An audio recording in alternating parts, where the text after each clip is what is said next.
Hello అండి, welcome back to Hema's creative cooking. ఈరోజు మన వీడియో ఏంటంటే హాఫ్ కేజీ చికెన్తో అందరికీ నచ్చేలాగా ఒక స్పెషల్ గ్రేవీ రెసిపీని మీతో షేర్ చేస్తున్నాను. ముందుగా అయితే చికెన్ని శుభ్రంగా 4-5 సార్లు వాష్ చేసి పక్కన పెట్టుకోండి. దీనికోసం మసాలాని ప్రిపేర్ చేసుకుందాం. మిక్సీ జార్ తీసుకుని 2 టేబుల్ స్పూన్ల ధనియాలు, 1 టీ స్పూన్ వరకు మిరియాలు, 2-3 యాలకులు, 4-5 లవం మొగ్గలు, ఒక చిన్న దాల్చిన చెక్క ముక్క, అలాగే ఒక అనాస పువ్వు, కొంచెం జీలకర్రను కూడా యాడ్ చేసుకొని మెత్తటి పౌడర్ లాగా గ్రైండ్ చేసేసి పక్కన పెట్టేసుకోండి. ఈ చికెన్ కర్రీలో గ్రేవీ కోసం మనం ఇంకొక మసాలాని ప్రిపేర్ చేసుకుందాం. మిక్సీ జార్లో ఒక ఉల్లిపాయని కట్ చేసి యాడ్ చేసుకోండి, 2-3 టమాటోలు, కొంచెం కొత్తిమీరని, కొంచెం వాటర్ని యాడ్ చేసి మెత్తగా గ్రైండ్ చేసేసుకొని పక్కన పెట్టేసుకోండి. ఇప్పుడు మనం కర్రీని ప్రిపేర్ చేసుకుందాం. స్టవ్ వెలిగించుకుని ప్యాన్ పెట్టుకుని మనకు కావాల్సిన క్వాంటిటీలో ఆయిల్ని యాడ్ చేసుకోండి. చికెన్ కానీ మటన్ కానీ గ్రేవీ కర్రీస్ ఉండేటప్పుడు ఐరన్ కడాయిలో చేస్తే టేస్ట్ ఇంకా బాగుంటుంది. ఆయిల్ కొంచెం వేడైన తర్వాత ఉల్లిపాయ ముక్కలు, పచ్చిమిరపకాయ ముక్కలు యాడ్ చేసి ఈ ఉల్లిపాయలు పూర్తిగా మగ్గేంత వరకు కొద్దిగా ఫ్రై చేసుకోవాలి. ఉల్లిపాయ ముక్కలు పూర్తిగా మగ్గిన తర్వాత 1 టేబుల్ స్పూన్ వరకు అల్లం వెల్లుల్లి పేస్ట్ని కూడా యాడ్ చేసి పచ్చివాసన పోయేంత వరకు ఫ్రై చేసుకోండి.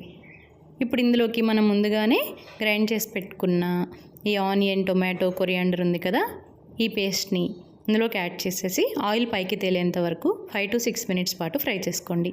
మనం ఇక్కడ పచ్చివి యాడ్ చేసాం కాబట్టి ఆయిల్ పైకి తేలేంత వరకు ఫ్రై చేసుకుంటే పచ్చివాసన పోయి టేస్ట్ చాలా బాగుంటుంది. ఇలా ఫ్రై అయిన తర్వాత ఇప్పుడు ఇందులోకి మనం ముందుగానే వాష్ చేసి పెట్టుకున్న చికెన్ని కూడా యాడ్ చేసేసి ఒకసారి ఈ మసాలాలు మొత్తం చికెన్కి పట్టేటట్లు ఒక 2 మినిట్స్ పాటు మిక్స్ చేయండి. ఇలా మిక్స్ చేసిన తర్వాత ఒక మూతతో క్లోజ్ చేసేసి ఒక 10 నిమిషాల పాటు మీడియం ఫ్లేమ్లో పెట్టి కుక్ చేయాలి.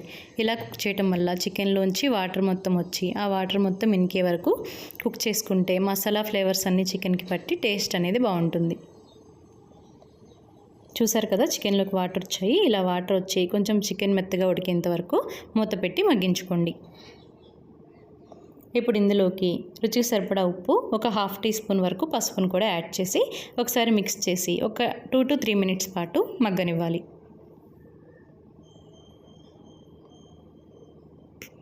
అలాగే రుచికి సరిపడా కారాన్ని కూడా యాడ్ చేసి మొత్తం ఒకసారి మిక్స్ చేసి మనకు కావాల్సిన క్వాంటిటీలో వాటర్ని కూడా యాడ్ చేసుకోండి.